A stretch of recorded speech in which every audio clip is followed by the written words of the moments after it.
just roll in. Yeah. And whoever's gonna do the camera.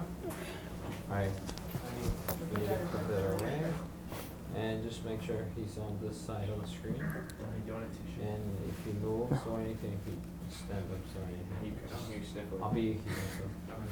So I make sure that. No, I'm fine. I don't need tissue. I don't make sure the rag is going on. What is your name? Make sure the camera is Donnie. on all the time. Dan? Daniel. Donnie. Daniel. Yeah. Let me know when the sound. You're gonna hear one ear, one, and the other ear the other. If there's any type of, you're not hearing Right clearly. next to the you make FX, you know- keep your his ear just the way it is. Alright?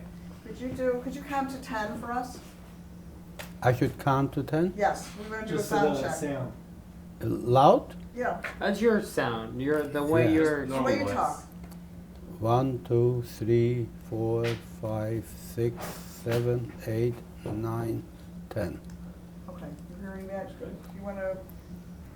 Yeah, that's fine. No, I already checked Is it. that it? Alright, go ahead. Okay. Go ahead, remember loud and clear. Good morning. My name Morning. is Donnie Gruen. Thank you for coming to be interviewed for Names and Numbers Project. What is your name? Jack Joseph.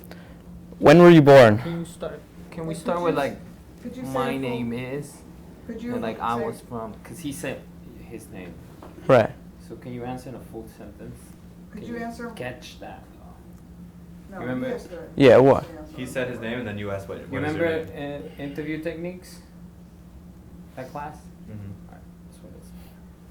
Okay, and I said what his name is, and then And he answered his name, right? yeah. But he's gotta answer what my name is. Could you? It's not- Say, You gotta Mr. let him Joseph, know. my name is Jack Joseph. Okay. Shall I answer now? Yes, start again. Good, you go. Again, complete. Okay. Question? What is your name? My name is Jack Joseph. When were you born? May 29th, 1925, Where were you born? in a town called Mezila Borce. Would you be able to try to say, I was born in such a Okay. place? Well, Because They gotta make I'll sure they explain to answer with you. a full sentence. Okay. They In the can't movie, catch they're that. not gonna hear the question. Okay, so I should just stop it, Yeah, like. So you okay. have to She use, said? no, Yeah. but it's Mr. Joseph. I know, but he's gotta catch it, so you Okay, gotta then, so answer. you should then stop it and say, would you repeat it again? So where were you born? I was born. I was born. Okay, all right, I'll answer. I was born in a town called Mezila Borce in Slovakia. Who was in your family? How many siblings did you have? We are 9 in the family, and I'm the youngest of 9. What were their names? Can you name some of them? My oldest brother was Ephraim, and my second oldest was Shemazeph. My third oldest was my sister, Pel Basha. My fourth oldest was Mordche. My fifth oldest was Moshe. My sixth oldest was Hannah. Seventh oldest was Rivka. And eighth oldest was David. And my name is Yankel. What did your father do? My father was a farmer. He had many professions. One of his professions was farming.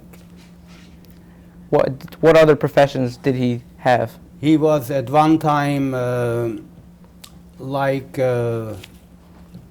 notary. I don't know how they call it in America, but he was like the notary.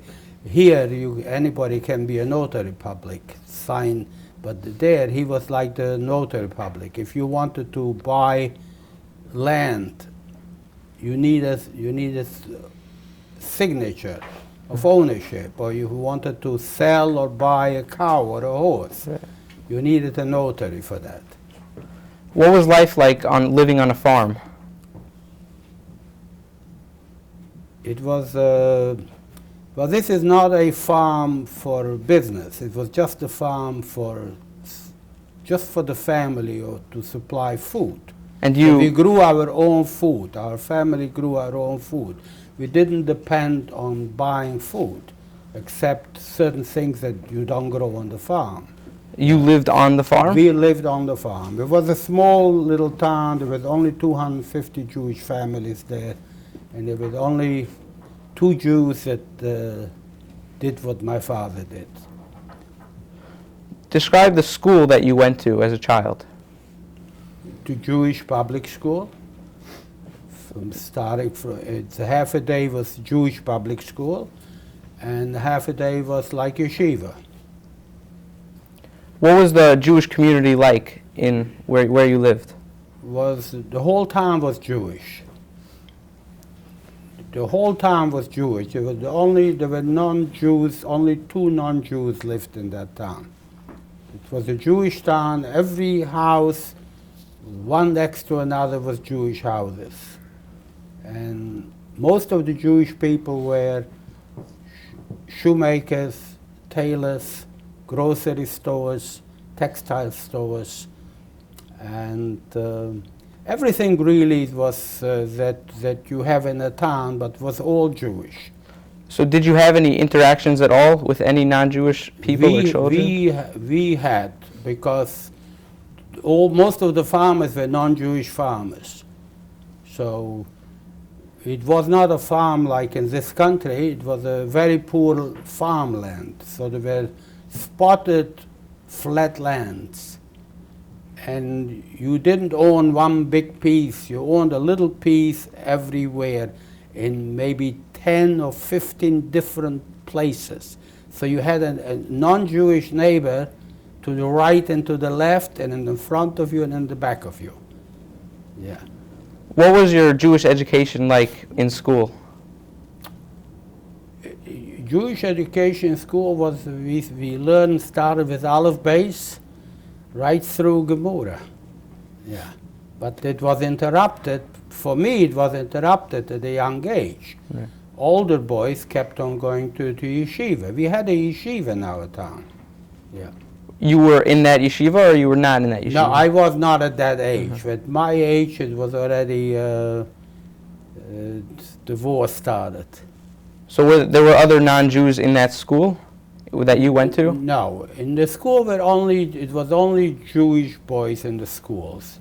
The Jewish boys didn't have to go to a Jewish school. They could have gone to a public school. They had a public school for non-Jews. But the Jewish boys all went to the Jewish school. We had one non-Jewish boy in our school. Did you have a lot of interactions with him?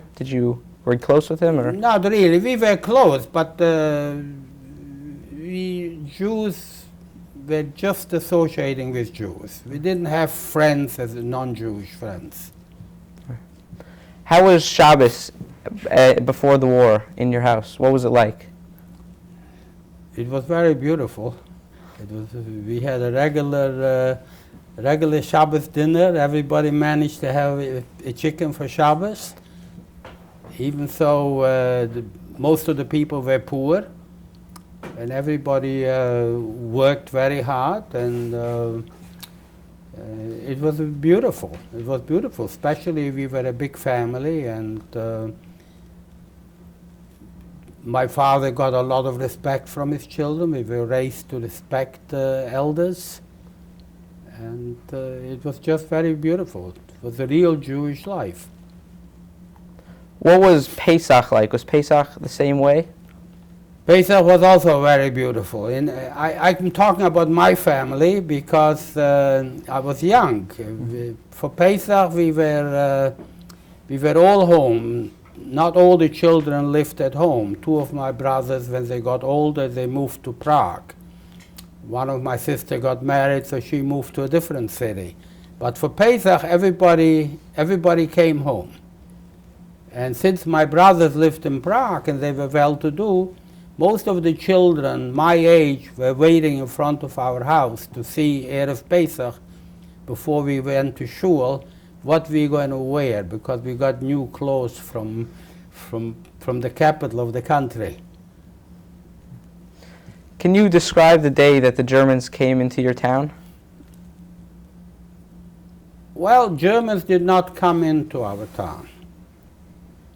We were not deported by the Germans. We were deported by the Slovakian government. It was the only country in Europe that the country sold the Jews to the Germans. They paid 500 marks for every Jew to be deported with a guarantee from the Germans that they will not come back. So the Jews, when they were transported, they were turned over on the border of Poland to the German guards. So what happened to your family? Well, when the rumors came out, it was a very small town, and everything happened all the news came out in the synagogue.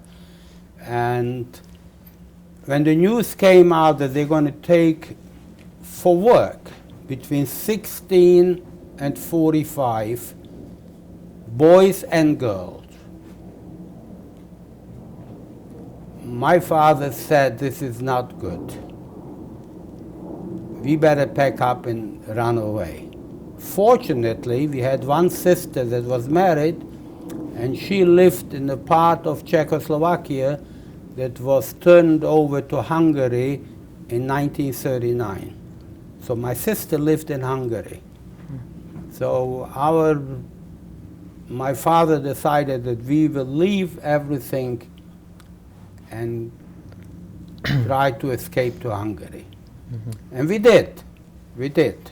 We ordered a cab, and he drove us all close to the Hungarian border. In the meantime, in the synagogue, the whole town was talking that my father is making a panic in town. Even in the border town where we went to cross to Hungary, the people also said my father is making a panic. It's not that serious. I don't know why my father felt that way. Maybe because he raised his children by himself without my mother. My mother died at a very young age. Anyway, so we escaped to Hungary. Did you have other family, cousins with you? We had lots of families, but they didn't come with us. No. Huh. Nobody believed that it's that serious in the beginning. Okay, we're going to switch now and take the mic off for you. Who's our next interviewer? Go that way. Take the headphones off. Everybody look through. Do you have any other questions? Okay, who's the next interviewer? Come this way.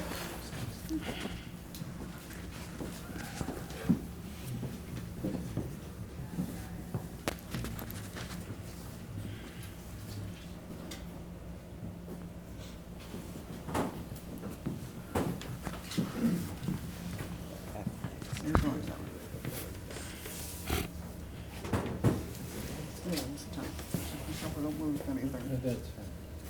Just make sure you hold it. All right, when you come in, just come this way. So we sit down. Just sit down from there. Okay, so, yeah.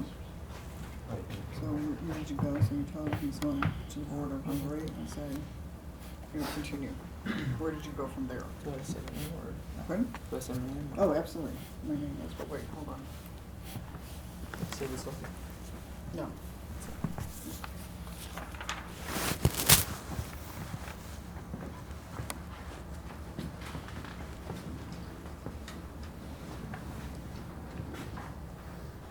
Okay, you ready? Hi, my name is Yehuda Weschler.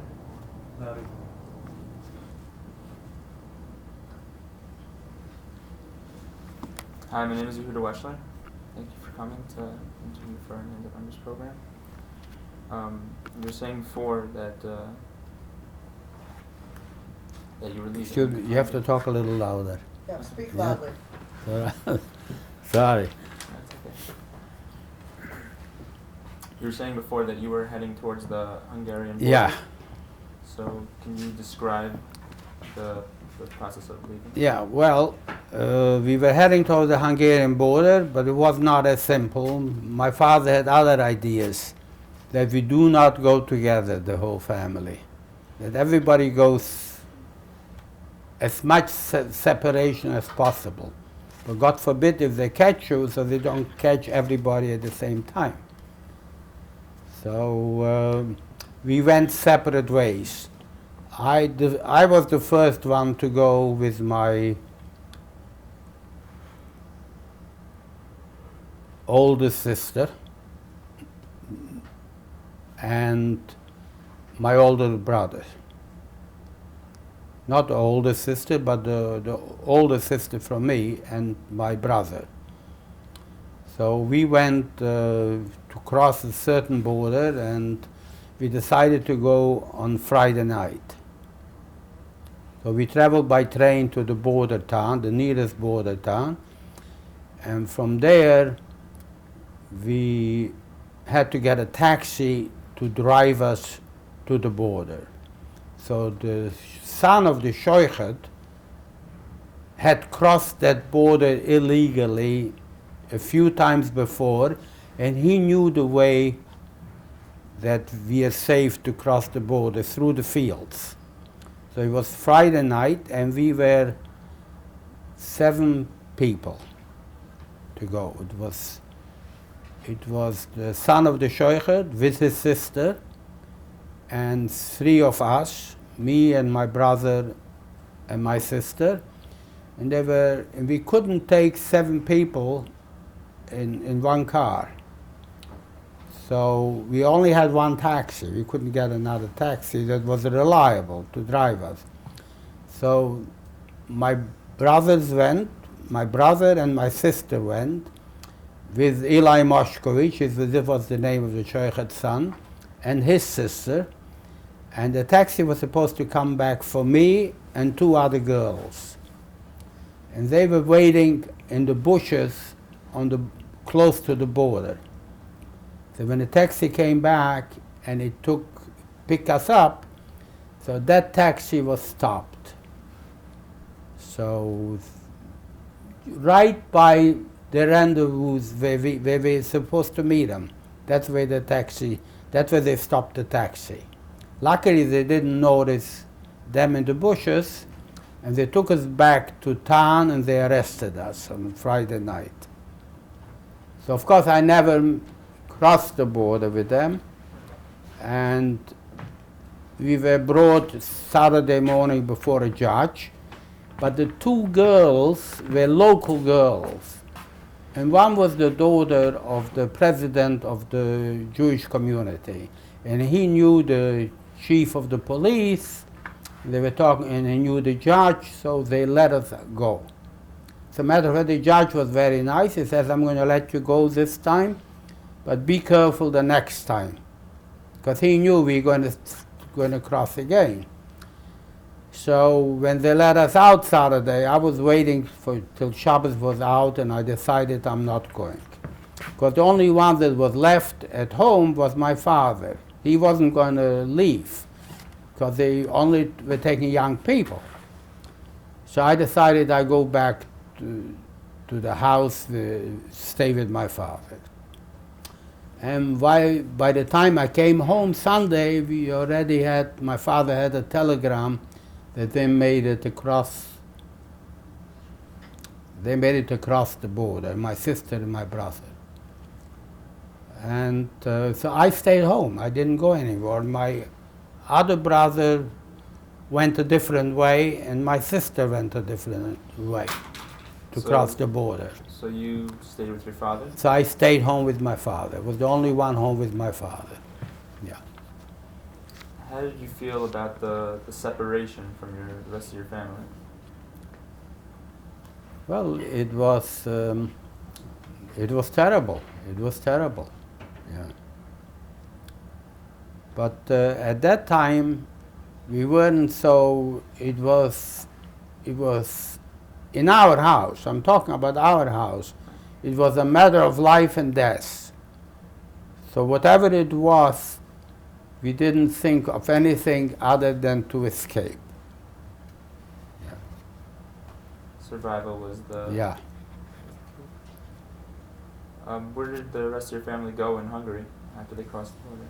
Well, we had a sister living in Hungary, and they all went to my sister.